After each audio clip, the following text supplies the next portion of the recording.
So shall we start? Yes, no? Anyone?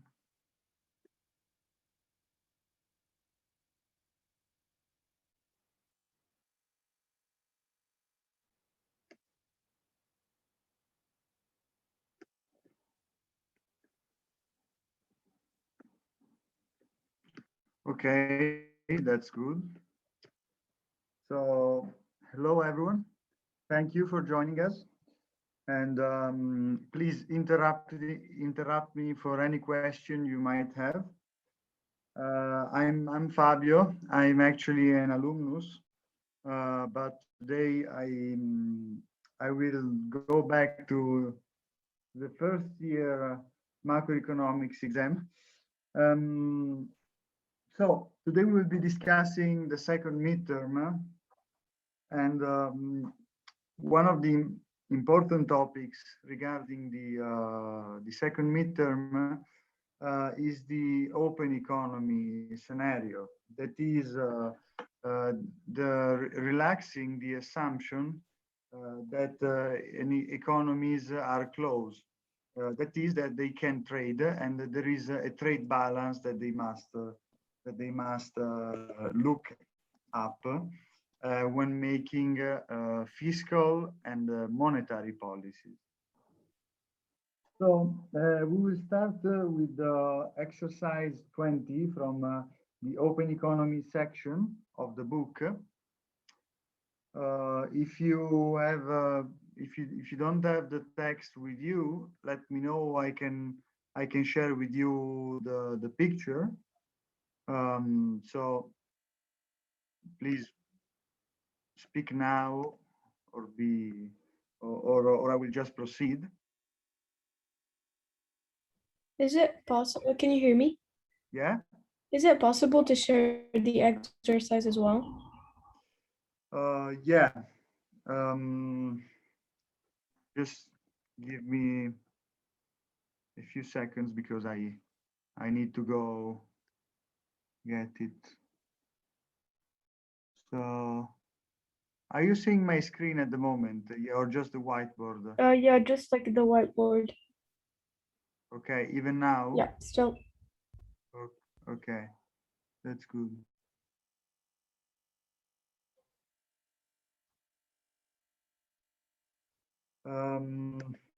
Yeah. So just the time to download this material.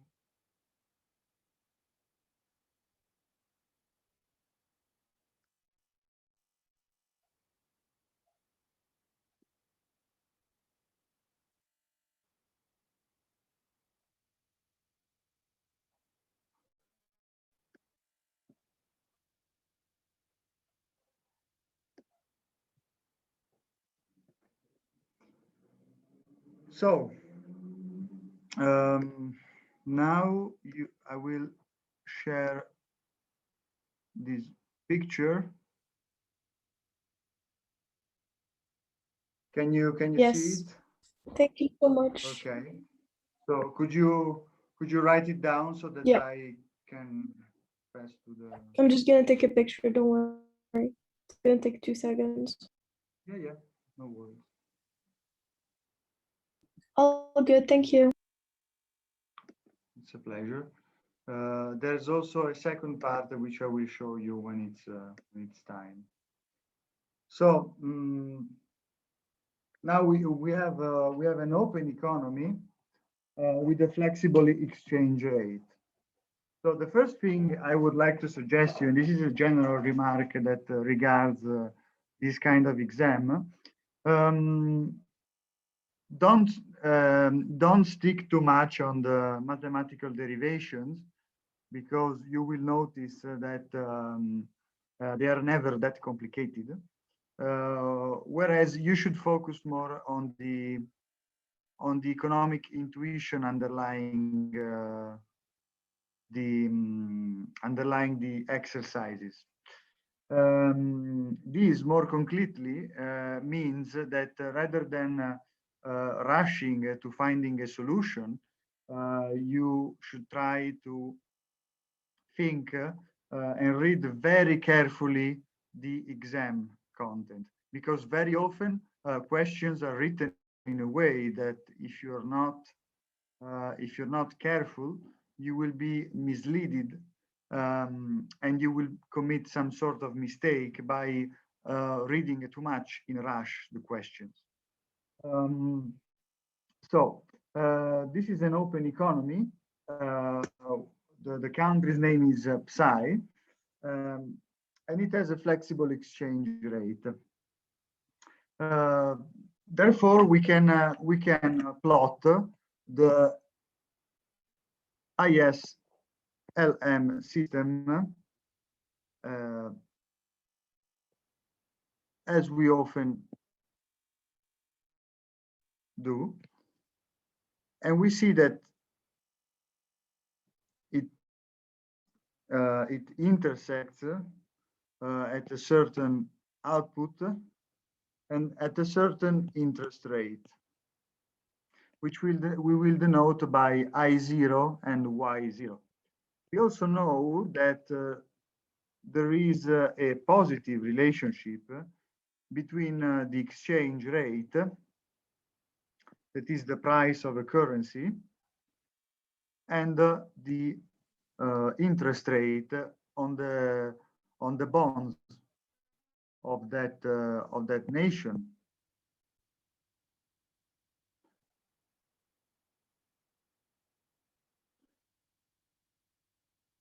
So we start from this equilibrium, and the question is, what happens if there is a decrease in the reserve ratio?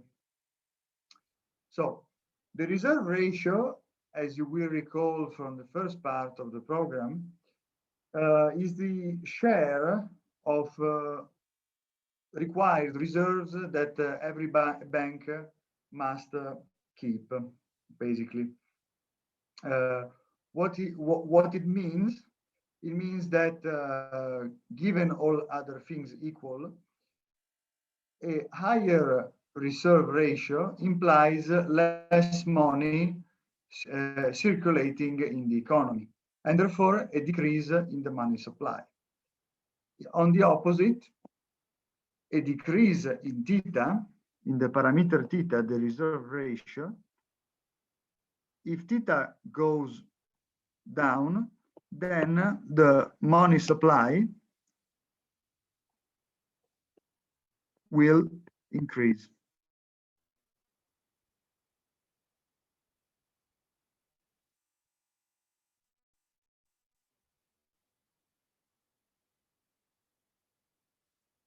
So what do we know about money supply and the interest rate? That as long as the government does not intervene, if the money supply increases, then the interest rate will decrease. This is a notion from the first part of the program.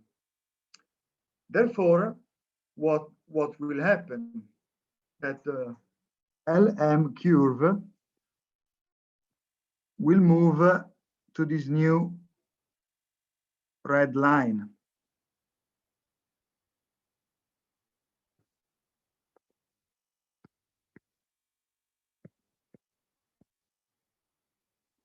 And this new interest rate. Because we know that when the interest rate decreases, then the cost of investment decreases, and therefore the aggregate economy will increase its GDP. So what happens to the exchange rate in this case? The intuition is very, very simple. If you have to decide between borrowing money from two countries, when the exchange rate between A and B, that is the relative price of A's currency, sorry, the interest rate on country A's bonds decreases, what happens? Also, the relative demand for A's currency decreases. What does this imply? It implies that if the demand for a currency decreases, also its relative price will decrease, and therefore we will face a decrease in the country's interest rate, in the country's exchange interest rate, and in the country's exchange rate. Nevertheless, things are not that straightforward when you are asked, as we are in this question, when you are asked to derive the effect on the overall on the trade balance, that is the difference between exports and imports. In fact, there are basically two components that we must consider for trade balance, that are exports and imports. So what do we know? That there are two contrasting effects, because when the exchange rate decreases,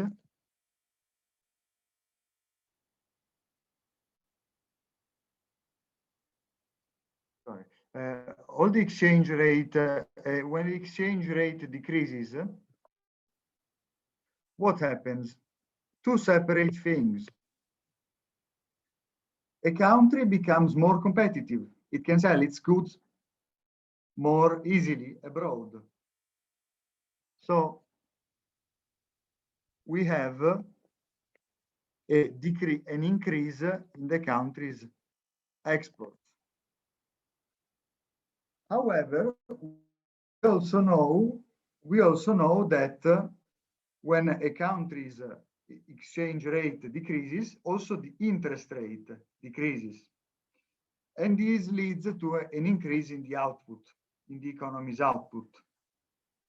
So the output goes up. But then the output going up implies that a country can buy more goods from other countries. It is richer. And so the imports increase.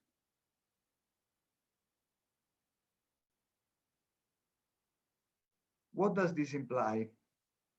That despite apparently one could think that only the exports are affected, the effect on the trade balance, the new trade balance, will be ambiguous, and we cannot therefore make a prediction a priori of what will be the final trade balance.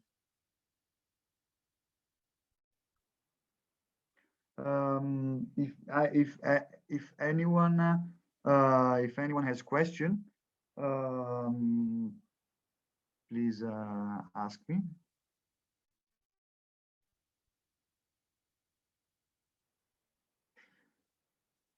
So concerning the second part of this exercise, it's very short, the text. It's I will read it to you. It's suppose now that the government of C implements a fiscal policy aimed at bringing equilibrium output back to the level it was taking on before the decrease in theta. That is, suppose that the government wants to go back to the original level of output, which is in black, Y0. How can it do so? By running a fiscal policy. So the questions are two. What kind of fiscal policy will the government of Psy implement? And second, what will be the effect of this policy on the level of on the trade balance.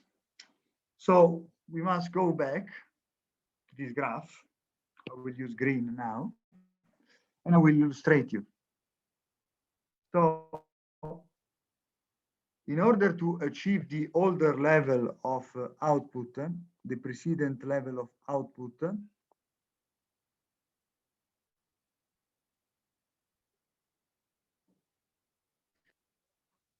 i.e. moving to the green line, the country, the country's government will decide to adopt a restrictive fiscal policy. Is decreasing, for instance, public expenditure, G. So G goes down. Why is that? How does that relate to the trade balance? Well, we can see now that we are back to the lower output, that is the initial output, but we are also back to the initial interest rate. To the initial, sorry, we're not back to the initial interest rate. We are, we know that the interest rate is lower. So we have a lower output, but we have a lower interest rate. Therefore, the new equilibrium in the exchange rate will still be the same. So E1 will be equal to E2. What is the different effect on the trade balance? The different effect on the trade balance will be the following. So this channel, actually, let me know. It's better if I just do this. As you can see, the effect on imports through output is not present because we are back to the initial output. Therefore, trade balance improves because instead of having an income effect that makes the answer ambiguous, we have only an exchange rate effect due to the initial reasoning I was showing you about E1 and E0. So this is it for this exercise. Anyone with questions?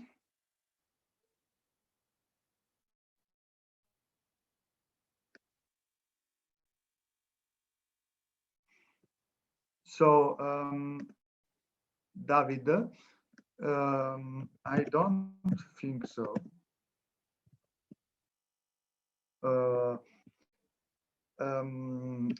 When so let me be clear about that. So when we refer to these kind of exercises, you should always remember that professors are more interested in showing in you showing that you have understood the conceptual framework rather than quoting some rule. When they are truly interested in having you recalling the name of the rule and what it is, rather than its applications, they ask you explicitly. If you go look up in the exercise book, you will notice that there are some exercises that simply ask you to define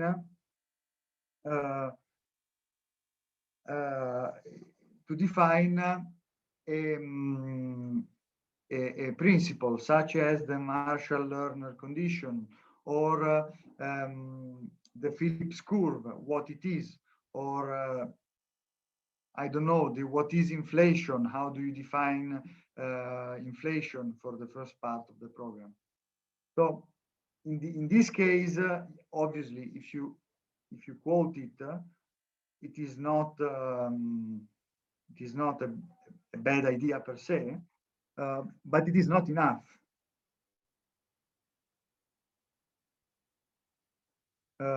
Also because you don't have any reference to the elasticity of export and import. So you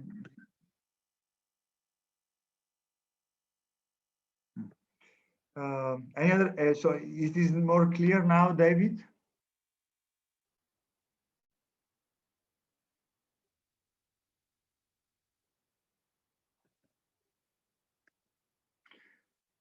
So we now move to the next exercise, which I find to be rather more complicated by the lack of clarity of the solutions rather than by the exercise per se. And this is why I want to do it with you. And it's exercise, let me check, 12 of the expectations part.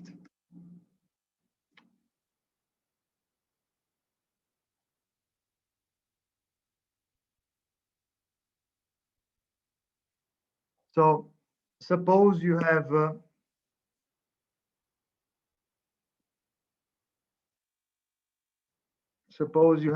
only a country in which you have actually, do you want to have the text of this as well? No, it's okay because I just realized it's the exercise book which I have. So don't disturb yourself. Thank you. Okay. So we are in country Zeta. There are only 1 year and 2 year bonds. You have investors and they care about risk. So they want to have a positive risk premium X to hold the 2 year bond because they don't know the price at which they could be able to sell the 2 year bond in a year. So we are asked to use the arbitrage equation to derive the approximate relation that will hold in case in this case. So we are asked to derive a relationship between the 2 year bond, the 1 year bond, and the expected 1 year bond rate at the time t+1. So, if I recall well, this is the set of slides number 13. If your professor is Professor D'Amico, it is a rather simple exercise, but I wanted to show you how you derive it, so that you can be more aware of how to do derivations during the exam, because the few that are required are also need to be known very well. So the first step is that we start from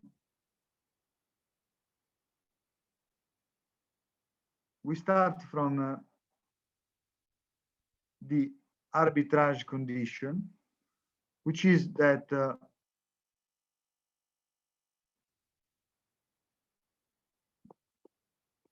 the return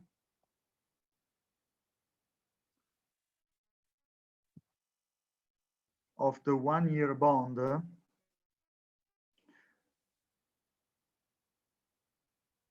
plus a risk premium must be equal to the relative price at which you could sell the 1-year bond in 1 year relative to the price of the 2 years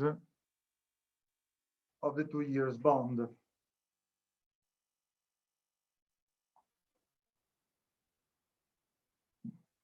From this, we can just multiply both sides by this, and then divide by this, and we obtain a very nice relationship. That is that the price of the 2 years bonds must be basically equal to the price of the 1-year bond in a year divided by the 1-year interest rate compounding plus the risk premium. But we also know that P2 is equal to the come si dice, to $100 divided by the equivalent 2 years yield square.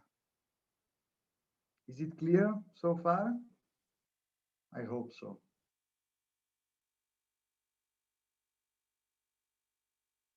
Okay. So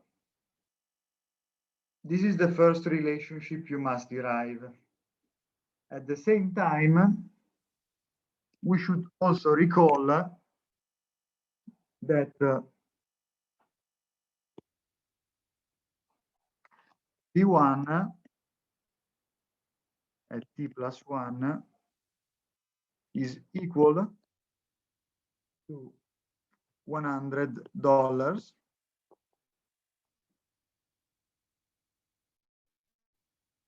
over the price, over the expected discount rate for 1-year bonds at T plus 1. Therefore, we can equate these two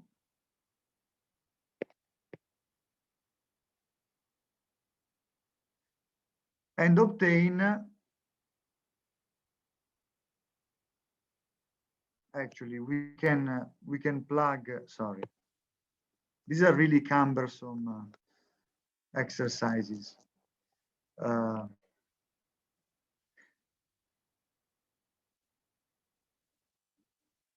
So if we plug this equation into this, we will obtain that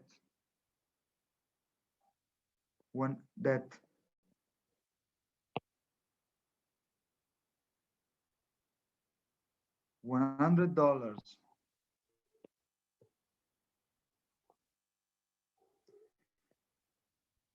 over plus 1 I1 plus X times 1 plus I E 1 at T plus 1 must be equal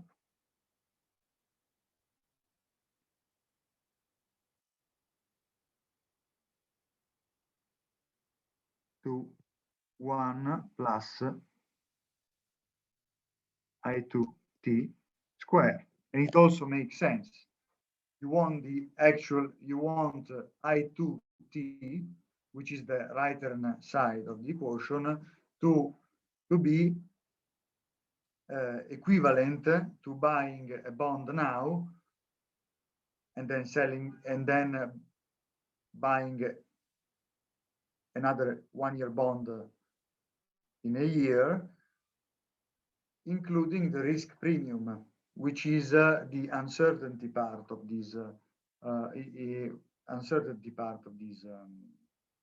this bond. So now, as you can see, we can just simply erase $100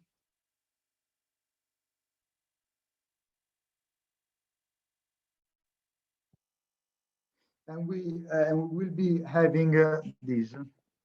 So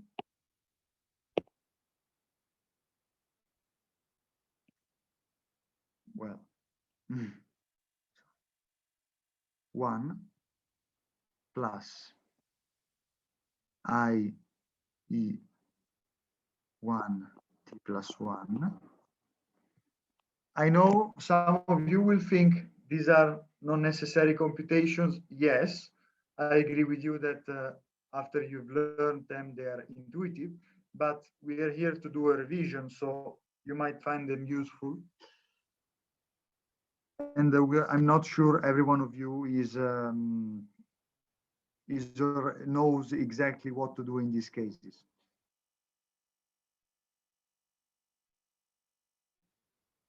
Plus x, so this is this and this, and then we have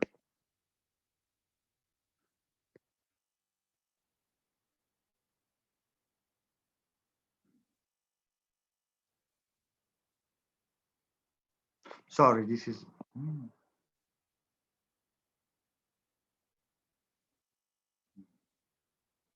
this is 1. No, yeah, actually I was right. I'm sorry, I just had a 5 hours English exam. I'm a little confused. Times 1, and then we can take this and multiply it. So all of this and multiply it by this, which is tantamounts to I E1 t plus 1 plus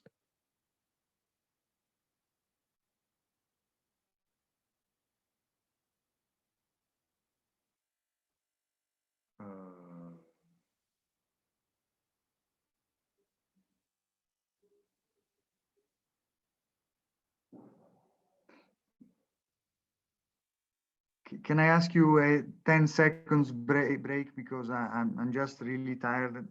I just need to visualize in my head what I'm doing. So yeah, okay. Let's start from scratch. I'm sorry.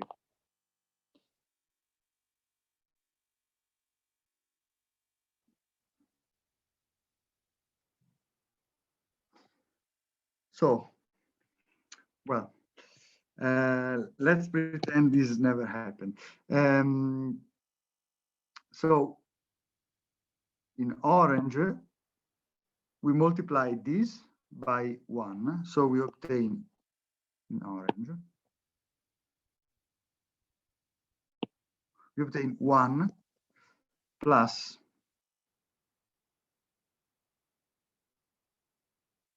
I1t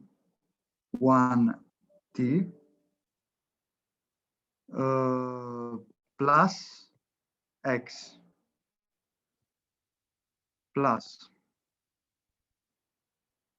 in red, we multiply this by this, which means I E1 t plus 1 that multiplies. A general advice I can give you is when you don't know, when you are confused, do things with calm. Don't get in a rush. So you have this red times 1 plus I1t plus x, which is equal to, in black, 1 plus 2i2t plus I2 square t. So this is apparently leading us nowhere,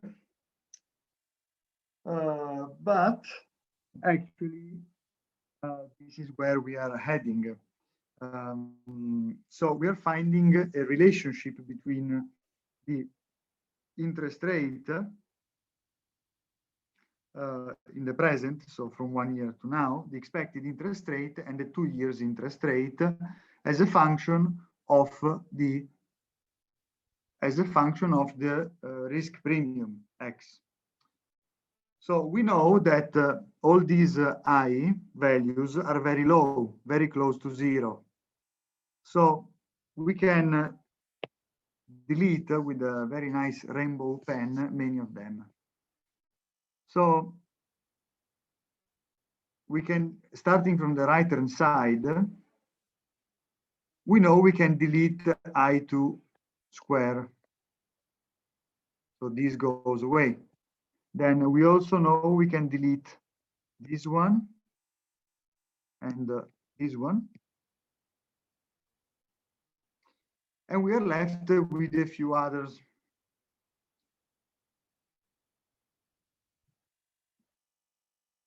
So we know that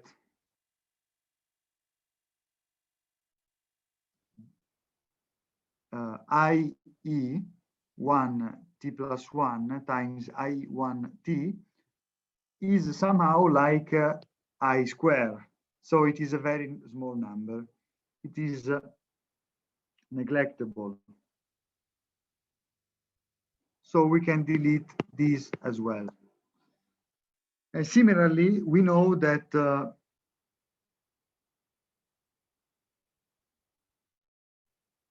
we can delete this term for similar reasons. And we are left with a very nice equation that is I1t plus x plus IE1 t plus 1 equal to 2I2t. So this equation is already how can I say, a proper equation in the sense that it is giving you a function of the interest rate of the 2 years interest rate as a function of the risk premium, the expected interest rate, which is this, and the 1 year interest rate. So we have everything. However, in the text of the exercise, and this is where I tell you, always read carefully the exercise, investors, there is a further assumption, which is that investors expect that future short rate will take on the same value prevailing today. That is, assume that I1t is equal to IE1t plus 1. This assumption further simplifies our yield curve. In fact, what we can do is regrouping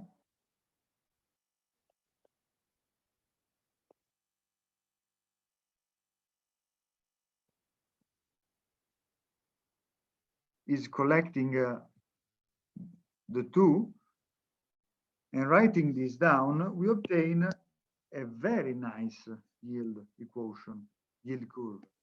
That is I2t minus I1t is equal to x over 2. So now we can write and we can write in red our yield curve. And we will see that it is positively sloped. It makes sense because there is a risk premium. So it is normal that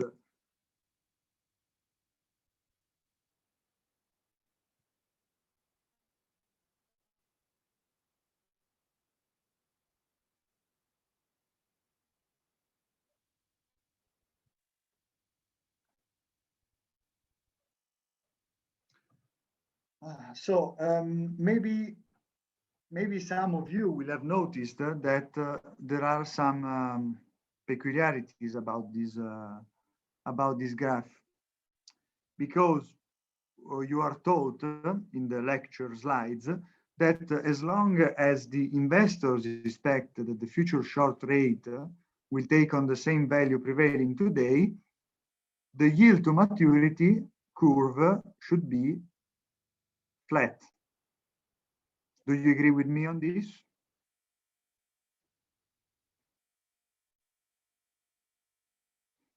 So instead of having a flat curve, we have a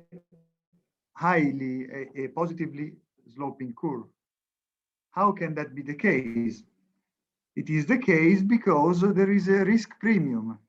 In fact, note that suppose that the risk premium is equal to 0, x equal to 0, then the curve will flatten out, and we will be back to the original scenario without the risk premium and with the expectation.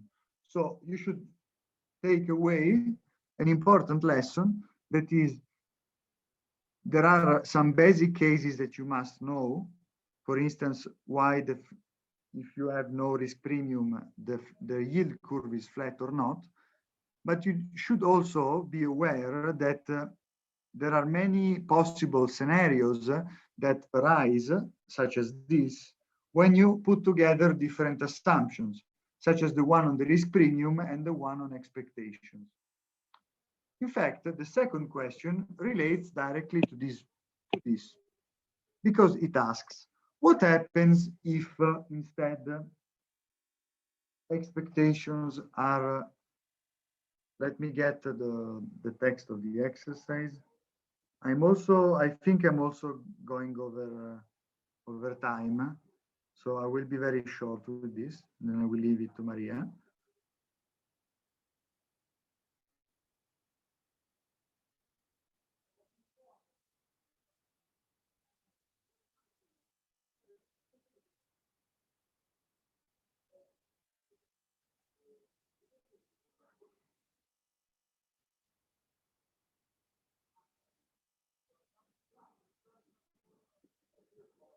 So the second question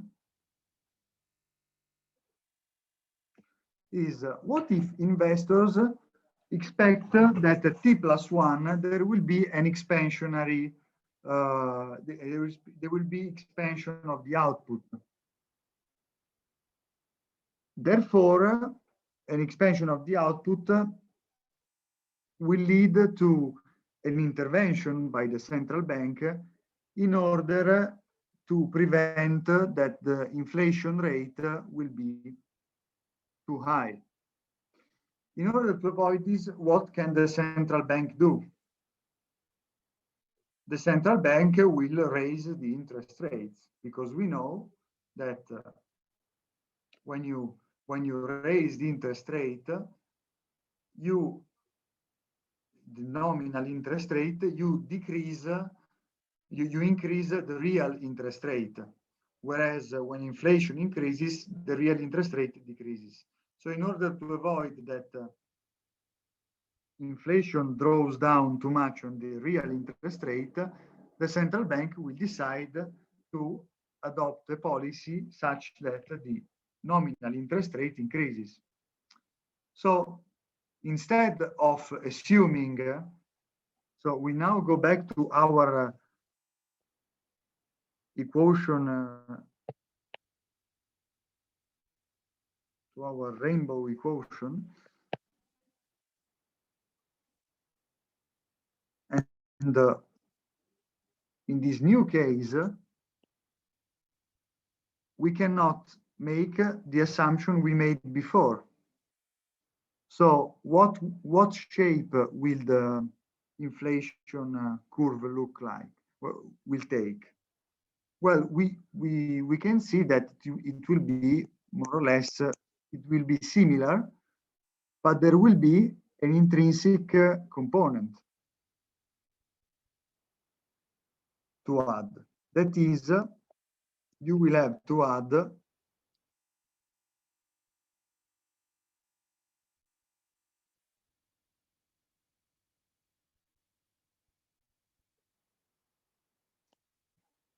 it is easy to see that this curve will be steeper than the it is easy to see. Actually, it is not easy to see, but what is the point? Is that in this case, economic intuition should drive you more than mathematics.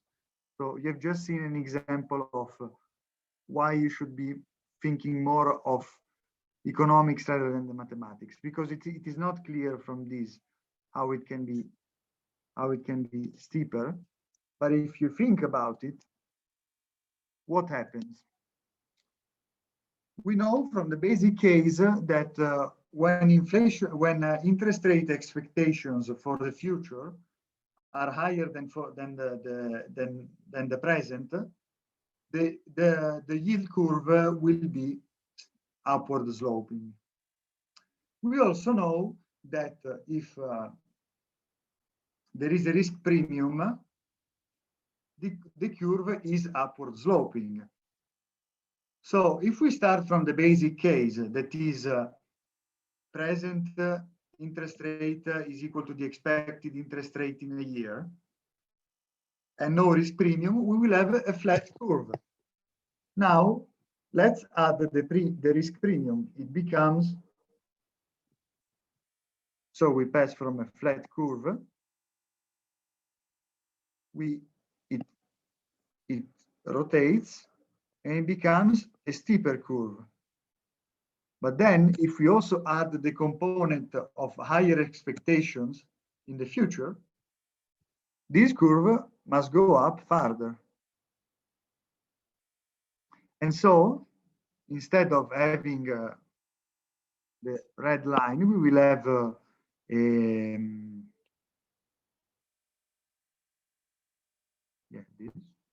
perhaps this. A rainbow line, which actually this is not a continuous line, which, as you will see, will be even steeper. So do you have any question about this exercise?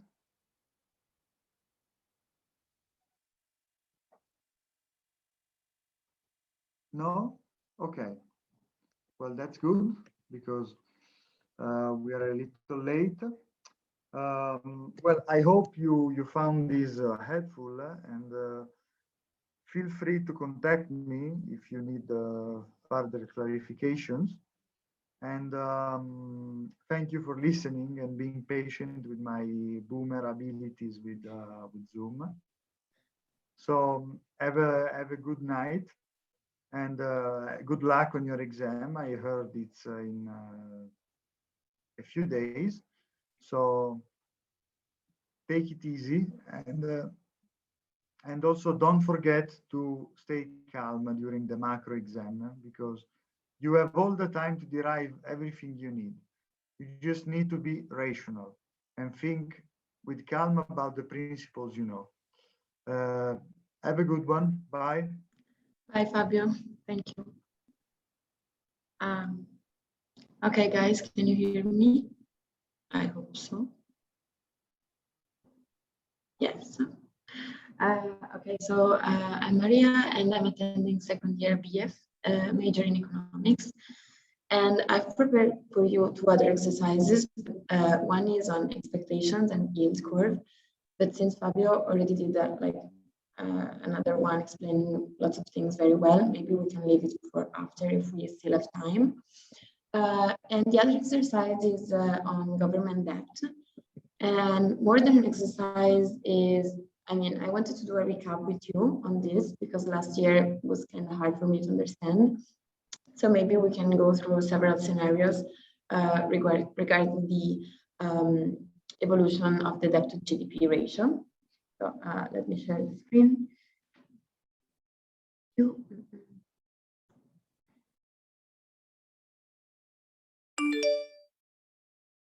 Okay, it should be working.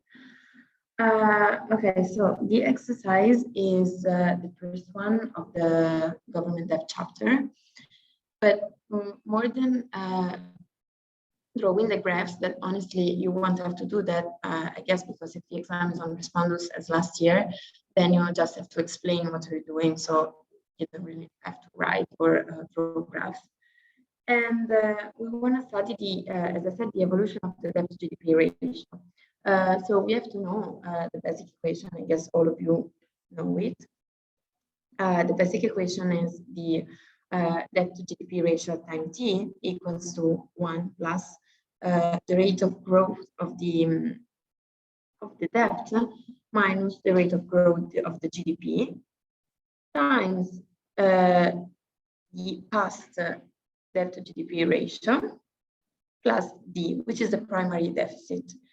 You always have to remember that this is the slope of the graph whenever you have to draw it, if you ever need it. And this is the vertical intercept. So like if this is positive or negative, of course, it will shift the, on the vertical axis. And here we have 4 scenarios because we have to study the relationship between R and G. So R can be greater than G or lower than G. And the primary debt to GDP ratio can be greater or lower than 0. So in the first case, we could have that R is, for example, less than G. So this is a good economy because it means that the GDP is growing more, like faster than the debt. And we could have that the debt is greater than 0. So the primary debt is present. So it's an economy in which there is debt. But this economy is growing very well. It's growing fast. So in this case, the debt is sustainable in the long run, and we will have a steady state value of beta of B, which is greater than 0, and the economy will converge to it. Because, as we said here, the economy is growing fast enough to recover the beginning debt. Another case we may have is that the debt is still greater than 0, but in this case, the economy is not growing fast enough. So we have that the GDP is growing less than the debt, is growing slower than the debt.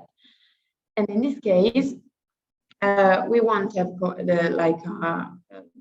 the ratio will not converge, but it will diverge to plus infinity.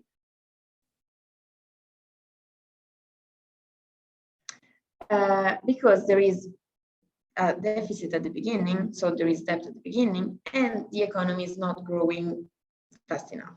And so in the end, the debt is not sustainable, and so we will have to, I mean, in this country, they'll have problems regarding government debt.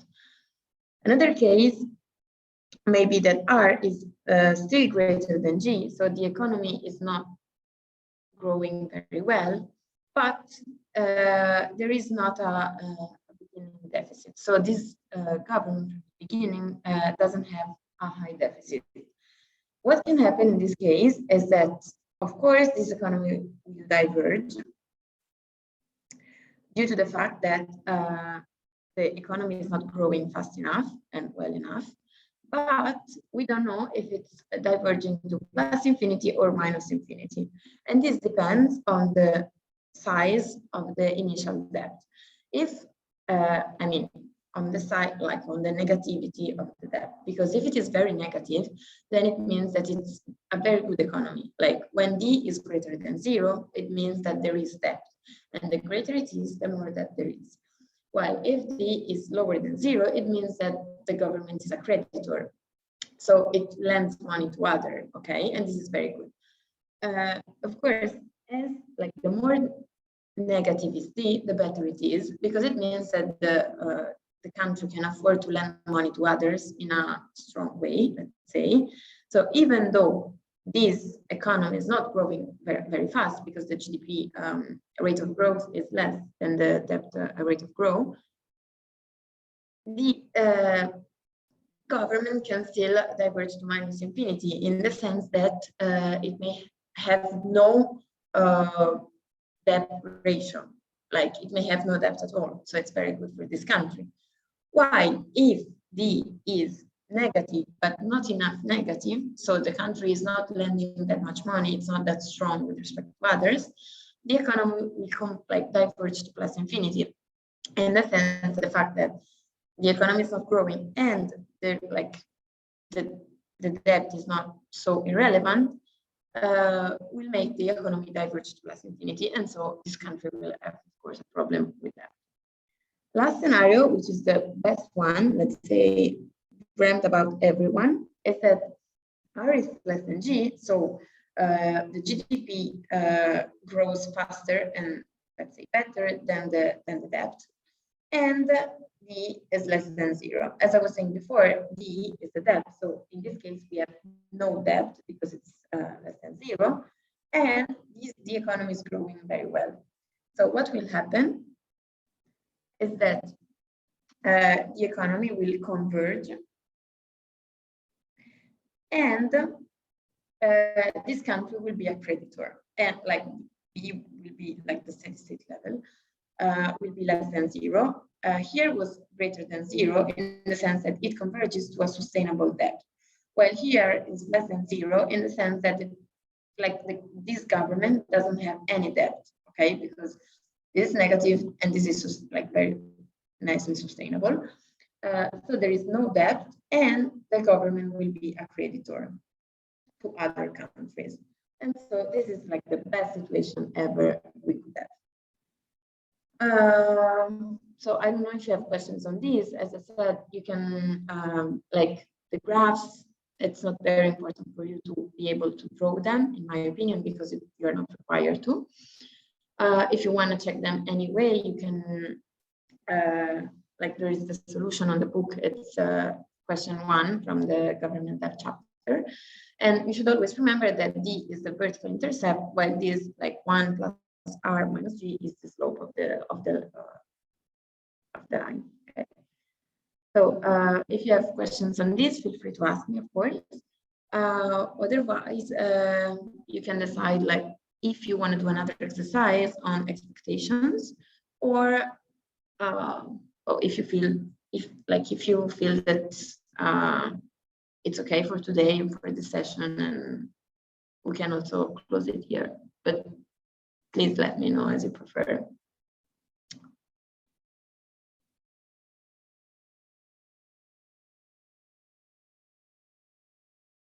Guys, please don't leave me like this. Also, if you have questions in general on the exam, how to face exercises, I don't know, it's really like I'm here for you, so feel free to ask any kind of question you may have. I'm fine. Oh, okay. You're welcome. You're welcome. Have a good night and good luck for the exam then. Thank you, Maria. Oh, hi, Aisha. You're welcome. I hope it was useful. And as Fabio said, if you have questions, just my name is Maria Mazza. You can text me on Instagram or like write to the ENG page or whatever, and we'll try to help you. It was a pleasure for me, guys. Good luck for the exam and have a good night. And bye-bye.